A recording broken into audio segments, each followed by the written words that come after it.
Imagine it's your seventh birthday. You've been waiting all year to blow out those candles, but instead of being the guest of honor, your own grandmother hands you a tray and tells you to serve everyone else first. You stand there, a small child in a birthday hat, watching your cousins eat your cake while you're treated like the hired help.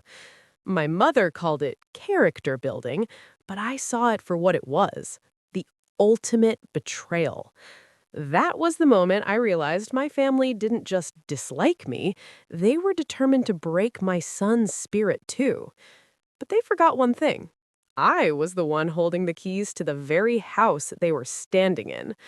This is the story of how a single slice of birthday cake led to a total family collapse. If you've ever been the black sheep of the family, you know that the bullying doesn't stop just because you grow up. It just moves on to the next generation. My son, Sam, is the light of my life, but to my mother, Margaret, and my sister, Sarah, he was just another target. They spent years making me feel small, and on Sam's big day, they decided to show him exactly where he fit in their twisted hierarchy.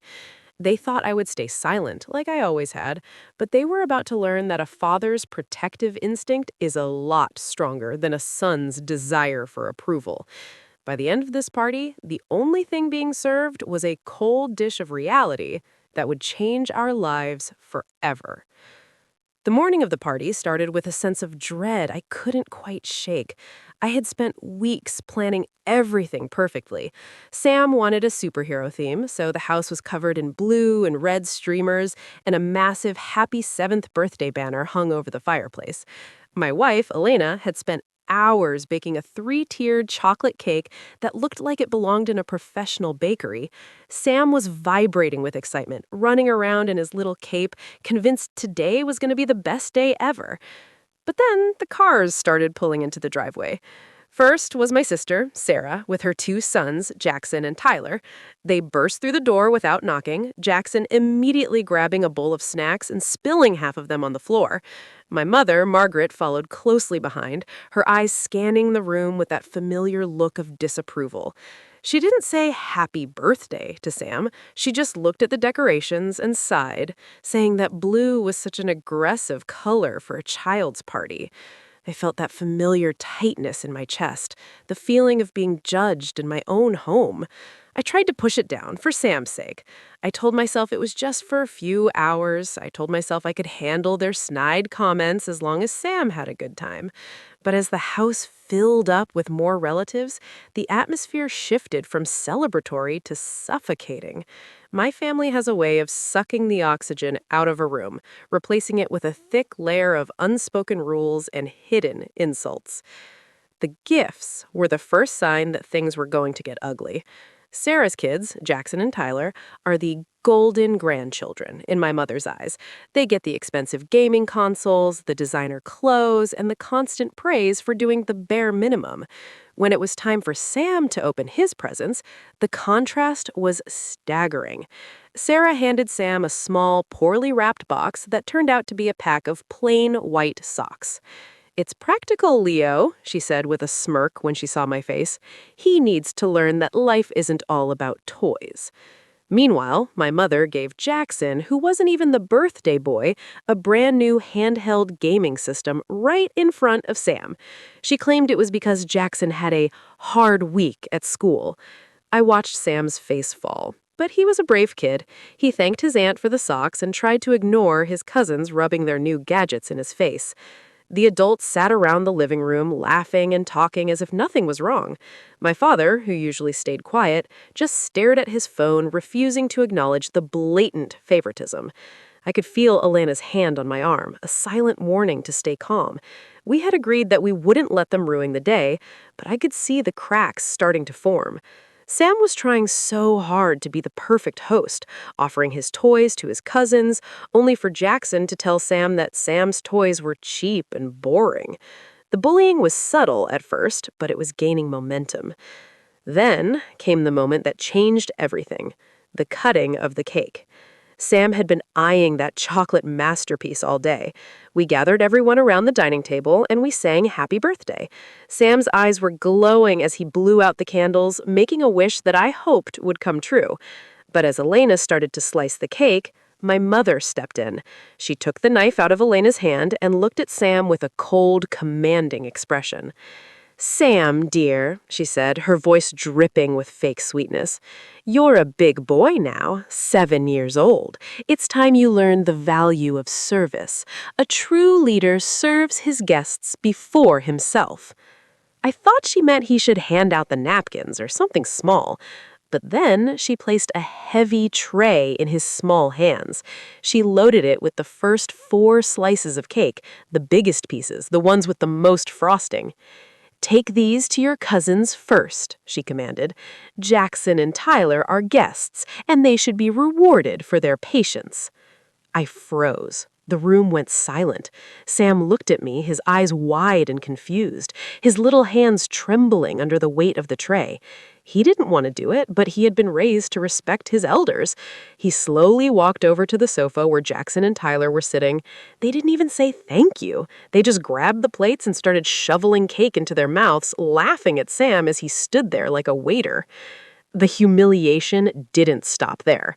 My sister Sarah leaned back and laughed, telling the other relatives how precious it was that Sam was being trained so well. "It's good for him," she said loudly. "He's always been a bit spoiled, just like his father. This will teach him his place." My mother continued to pile slices onto the tray, forcing Sam to walk back and forth across the room. He served his aunts, his uncles, and even his grandparents. Every time he tried to reach for a piece for himself, my mother would slap his hand away and tell him that there were still people who hadn't been served. Jackson started making beeping noises like a truck every time Sam walked by, and Tyler tried to trip him. The adults just watched, some of them smirking, some of them looking away in discomfort, but nobody said a word.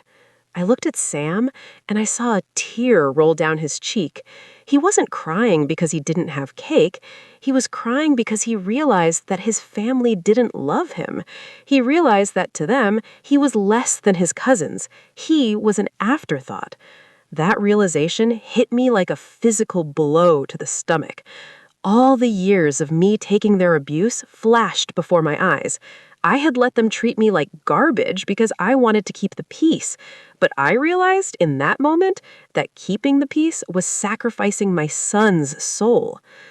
To understand why they felt so comfortable doing this, you have to understand our history. I was always the disappointment. My sister Sarah followed the path my mother laid out: corporate job, perfect marriage, kids who excelled in sports.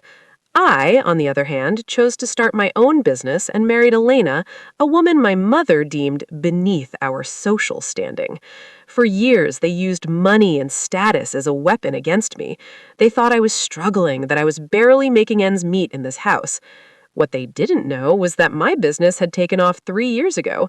I had been quietly successful, but I never told them because I knew they would either try to take credit for it or ask for a handout. This house, the one they were currently disrespecting Sam in, was actually fully paid off. Not only that, but I had recently bought the building where my sister's husband worked. I had been holding on to that information, waiting for the right time to tell them, perhaps at a quiet dinner.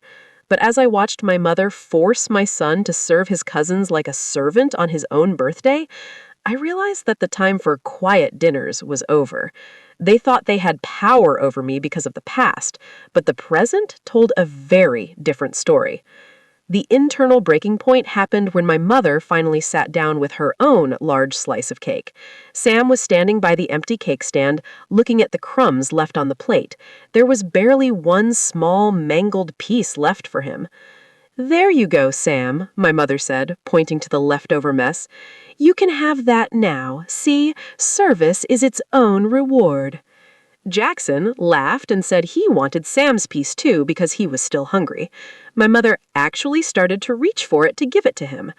That was it. Something inside me snapped.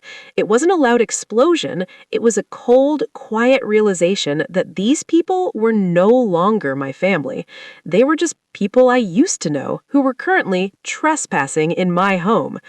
I walked over to Sam, took the tray out of his hands, and set it on the floor with a loud clatter. I picked him up, cape and all, and handed him to Elena. "Take him upstairs," I said, my voice low and steady. "Get him cleaned up. We're going to get the biggest ice cream sundae in the city."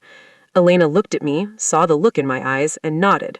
She led a sobbing Sam away, leaving me standing alone in the center of the room, facing a circle of confused and indignant relatives. "Leo, what on earth is wrong with you?" my mother demanded, wiping chocolate from her lip. "We were teaching him a lesson. Don't be so sensitive." I looked at her, and for the first time in 30 years, I didn't feel any fear. I didn't feel the need to explain myself. "The lesson is over, Margaret." The room went dead silent. Nobody called her Margaret. In fact, the whole party is over. Everyone out. Sarah scoffed and stood up. "Excuse me? You can't talk to Mom like that, and you can't kick us out. It's a